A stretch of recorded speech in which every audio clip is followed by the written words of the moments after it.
Good morning everyone. हमारी जो class रहेगी वो आज की यानी कि 23 फरवरी के करंट अफेयर्स की। चलिए फिर करते हैं अपनी क्लास को शुरू। पहले क्वेश्चन में पूछा गया, हाल ही में भारतीय जो नौसेना है, भारतीय नौसेना, इसने महिला कौशल विकास जो पहल है वो शुरू की गई है। ये कहाँ पर शुरू की गई है?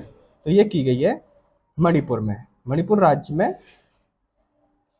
भारतीय सेना ने महिला कौशल विकास पहल जो है ये शुरू की गई है, जो कि भारतीय वायुसेना की ओर से की गई है मणिपुर में। जानते हैं मणिपुर से जुड़े हुए और भी महत्वपूर्ण करंट अफेयर्स। जैसे मणिपुर सरकार ने निमोनिया से निपटने के लिए, निमोनिया एक बीमारी है, निमोनिया, इससे निपटने के लिए सांस सांस जो अभियान है वो शुरू किया गया। अगर क्वेश्चन पूछ लिया जाता है हाल ही में निमोनिया से निपटने के लिए कहां पर या किस राज्य में अभियान शुरू किया गया, तो वो मणिपुर में। कौन सा अभियान शुरू किया गया, तो वो सांस अभियान।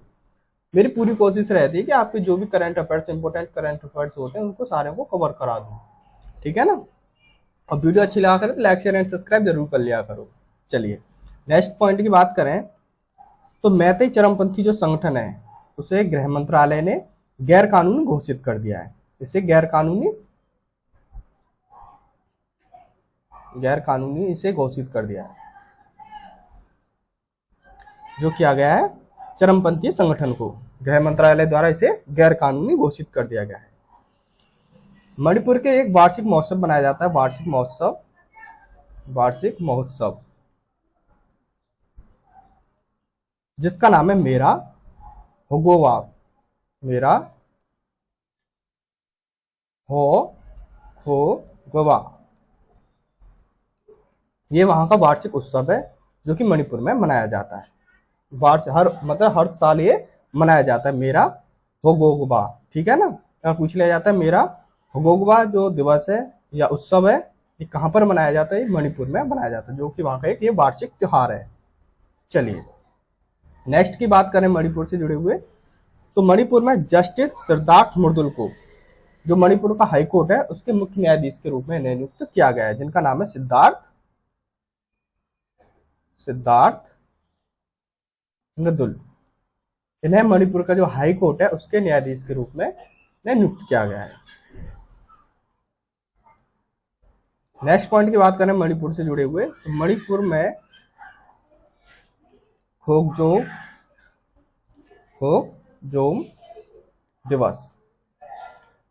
दिवस जो है ये मणिपुर में मनाया गया। अगर पूछ लिया जाता है खोकजोम दिवस कहां पर मनाया जाता है, तो ये मणिपुर में मनाया जाता है, ठीक है ना। तो ये थे मणिपुर से जुड़े हुए कुछ और भी महत्वपूर्ण करंट अफेयर्स, ठीक है ना। चलिए अब चलते हैं नेक्स्ट क्वेश्चन पे। नेक्स्ट क्वेश्चन की बात करें तो हाल ही में कौन सा देश दुनिया का पहला लकड़ी का उपग्रह लॉन्च करेगा, तो ये करेगा जापान। जापान देश जो है वो दुनिया का सबसे पहला लकड़ी का एक उपग्रह लॉन्च करेगा। जानते हैं जापान से जुड़े हुए और भी महत्वपूर्ण करंट अफेयर, जैसे जापान को समुद्र के अंदर जो ज्वालामुखी का विस्फोट हुआ था उसके बाद वहां पर एक नए द्वीप का निर्माण, ठीक है ना। वहां पे जापान में समुद्र में विस्फोट हुआ ज्वालामुखी का, तो वहां पे एक द्वीप का निर्माण हो गया है, ठीक है ना। सेकंड की बात करें तो जापान की जो एजेंसी है वो इसरो हमारी भारत की एजेंसी है, स्पेस एजेंसी है इसरो, और जापान की जो स्पेस एजेंसी है वो जो अगला चांद मिशन होगा इन दोनों के साथ मिलकर ये करेंगे। जापान की एजेंसी और भारत की इसरो, ये दोनों मिलकर अगला जो चांद मिशन होगा उसे पूरा करेंगे। नेक्स्ट की बात करें तो जापान में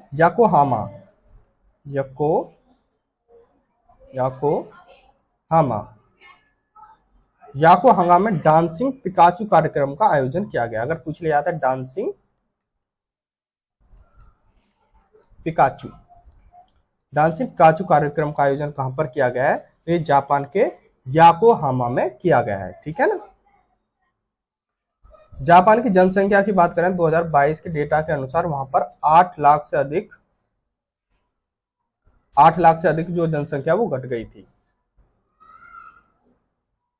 ये जापान की, ठीक है ना, जो कि एक सोच का विषय बना हुआ है जापान के लिए कि वहां की जनसंख्या घटती जा रही है।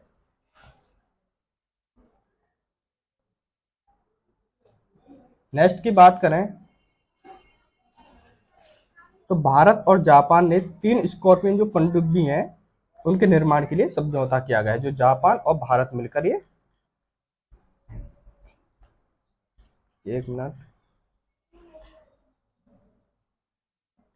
जापान और भारत, ये दोनों मिलाकर स्कॉर्पियन पनडुब्बी का निर्माण ये करेंगे। इसके लिए इनमें दोनों में, भारत और जापान में समझौता हुआ है, ठीक है ना। चलिए अब चलते हैं नेक्स्ट क्वेश्चन पे। नेक्स्ट क्वेश्चन की बात करें तो हाल ही में विश्व व्हेल जो दिवस है ये कब मनाया गया है? विश्व व्हेल जो दिवस है ये 18 फरवरी को मनाया गया है। 18 फरवरी को विश्व व्हेल दिवस मनाया जाता है, ठीक है ना। चलिए जनवरी से जुड़े हुए और भी महत्वपूर्ण दिवस के बारे में जान लेते हैं। जैसे 1 फरवरी को भारतीय तटरक्षक दिवस मनाया गया, 2 फरवरी को विश्व आर्द्र भूमि दिवस मनाया गया। मेरी कोशिश रहती है कि आपकी कोई भी दिवस छूटे ना, यानी कोई भी करंट अफेयर एक रिवाइज भी होता रहता है और आपको आसानी होगी कि आपको जो क्वेश्चन है उसके जो दिवस हैं वो आसानी से याद हो जाए, ठीक है ना।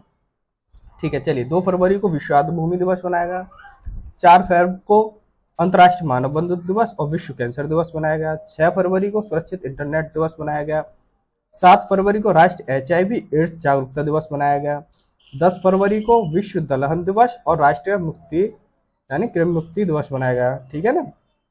11 फरवरी को विज्ञान में महिला और लड़कियां जो होती हैं, 11 फरवरी को महिला और लड़कियों का अंतर्राष्ट्रीय दिवस मनाया गया और विश्व यूनानी दिवस भी 11 फरवरी को मनाया गया।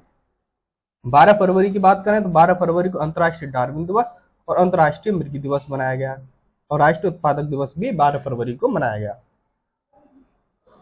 13 फरवरी की बात करें तो 13 फरवरी को विश्व रेडियो दिवस मनाया गया। 14 फरवरी को जन्मजात हृदय दोष जागरूकता दिवस मनाया गया, ये 14 फरवरी को मनाया गया। 15 फरवरी को अंतर्राष्ट्रीय बाल कैंसर दिवस और विश्व मानव विज्ञान दिवस भी 15 फरवरी को मनाया गया। 17 फरवरी की बात करें तो वैश्विक पर्यटन लचीलापन दिवस 17 फरवरी को मनाया गया, ठीक है ना। ये थे फरवरी के जो दिवस मनाए गए, जो कि काफी महत्वपूर्ण है, क्वेश्चनों में जो क्वेश्चन पेपर होते हैं उनमें पूछ लिए जाते हैं, ठीक है ना। चलिए अब चलते हैं नेक्स्ट क्वेश्चन पे। नेक्स्ट क्वेश्चन की बात करें तो हाल ही में ज्योति याराजी, इन्होंने एशिया इंडोर एथलेटिक्स चैंपियनशिप में कौन सा पदक इन्होंने हासिल किया है, जिनका नाम है ज्योति याराजी। तो इन्होंने स्वर्ण पदक हासिल किया है। महिलाओं में इन्होंने 60 मीटर बाधा दौड़ में स्वर्ण पदक इन्होंने हासिल किया है। उन्होंने 8.12 सेकंड का समय लेकर एक राष्ट्रीय रिकॉर्ड बनाया, जिसके लिए इन्हें स्वर्ण पदक दिया गया है, ठीक है ना। चलिए अब चलते हैं नेक्स्ट क्वेश्चन पे। नेक्स्ट क्वेश्चन की बात करें तो हाल ही में भारत और किस देश ने डिजिटल समाधान को साझा करने के लिए समझौता किया गया है? तो ये किया गया है कोलंबिया। भारत और कोलंबिया ने डिजिटल समाधान को साझा करने के लिए समझौता किया गया है, ठीक है ना। चलिए अब चलते हैं नेक्स्ट क्वेश्चन पे। नेक्स्ट क्वेश्चन की बात करें तो हाल ही में 14वें वैश्विक अप्रवासन शिखर जो सम्मेलन है, इसका आयोजन कहां पर किया गया है? 14वें वैश्विक अप्रवासन शिखर सम्मेलन का आयोजन कहां पर किया गया है? तो ये किया गया है नई दिल्ली में। नई दिल्ली में 14वें वैश्विक अप्रवासन शिखर सम्मेलन आयोजित किया गया है। इस दिवस की जो थीम रही है, 14वें वैश्विक अप्रवासन शिखर सम्मेलन की जो थीम है, थीम इंपोर्टेंट रहती है, पूछ ली जाते हैं। इसकी जो थीम रही है वो रही है building skills, empowering youth and creating a future.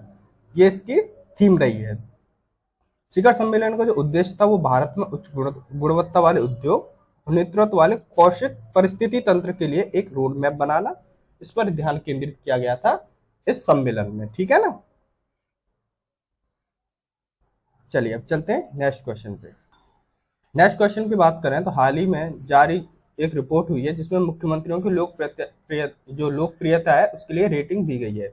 इसमें सबसे जो फर्स्ट रैंकिंग पे रहे हैं वो कौन से मुख्यमंत्री रहे हैं?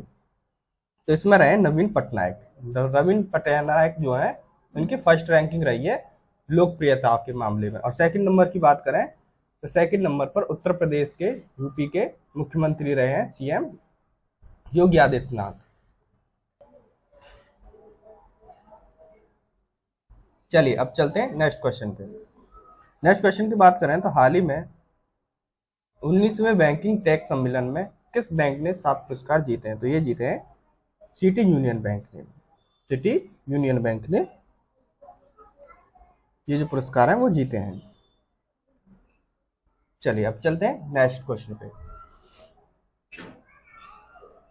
नेक्स्ट क्वेश्चन की बात करें तो हाल ही में प्रधानमंत्री मोदी कहां पर श्री कल्की जो धाम है उसका शिलान्यास करेंगे? तो ये किया जाएगा संबल में। संबल में प्रधानमंत्री नरेंद्र मोदी जी द्वारा कल्की धाम का शिलान्यास किया जा रहा है, ठीक है ना। चलिए अब चलते हैं नेक्स्ट क्वेश्चन पे। हाल ही में किस राज्य में, एक मिनट, हाल ही में किस राज्य में अवैध धर्मांतरण रोकने के लिए कानून लाया जाएगा? तो ये लाया जा रहा है छत्तीसगढ़ में। जो अवैध धर्मांतरण करते हैं उन्हें रोकने के लिए कानून लाया जा रहा है। तो ये छत्तीसगढ़ ने शुरुआत की है। जानते हैं छत्तीसगढ़ से जुड़े हुए कुछ महत्वपूर्ण, जैसे बसवराज एस को छत्तीसगढ़ के मुख्यमंत्री का सचिव नियुक्त किया गया है। अगर पूछ लिया जाए मुख्यमंत्री के सचिव के रूप में किसे नियुक्त किया गया है, तो वो किया गया है बसवराजू एस को, ठीक है। और रमन सिंह को छत्तीसगढ़ की विधानसभा का स्पीकर नियुक्त किया गया है। स्पीकर रमन सिंह को, ठीक है ना। छत्तीसगढ़ जो सरकार है उसकी ओर से एक योजना निकाली गई, जिस योजना का नाम है श्रमिक पेंशन योजना। श्रमिक पेंशन योजना।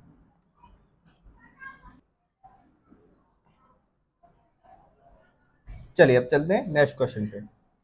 नेक्स्ट क्वेश्चन की बात करें तो हाल ही में उत्तर प्रदेश में एडीजी लॉ एंड ऑर्डर का अतिरिक्त प्रभार किसे दिया गया है?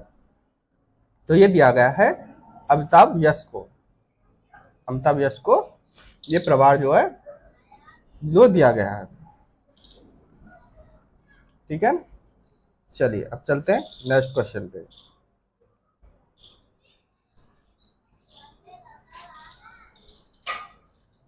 नेक्स्ट क्वेश्चन की बात करें, इसमें पूछा गया हाल ही में किस देश में पूर्ण सदस्यता के लिए आईईए के साथ बातचीत शुरू की गई है?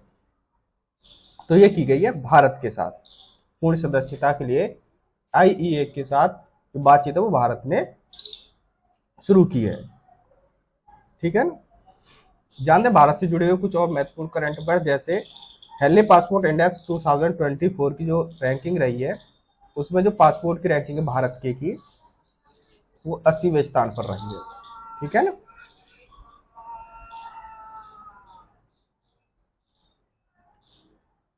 सेकंड पॉइंट की बात करें तो दुनिया का दूसरा सबसे बड़ा वैश्विक इस्पात उत्पादक में भारत बना है, ठीक है ना। दूसरा, सेकंड नंबर पे भारत आता है वैश्विक इस्पात उत्पाद में, ठीक है ना। चलिए अब चलते हैं नेक्स्ट क्वेश्चन पे। नेक्स्ट क्वेश्चन की बात करें तो कहाँ खासी स्वतंत्रता सेनानी यूथ रोहित सिंह की जो प्रतिमा है इसका अनावरण किया जाएगा? तो ये किया जाएगा ढाका में। बात करें यूथ रोहित सिंह के बारे में, ये खासी के यानी कि जो गारो खासी जयंती पहाड़ी आपने सुनी होंगी, वहां की खासी की स्वतंत्रता के लिए एक सेनानी थे जिनका नाम था यूथ रोहित सिंह। जानते हैं इनके बारे में? आज के लिए बस इतना ही। धन्यवाद मेरे चैनल में जुड़े रहने के लिए।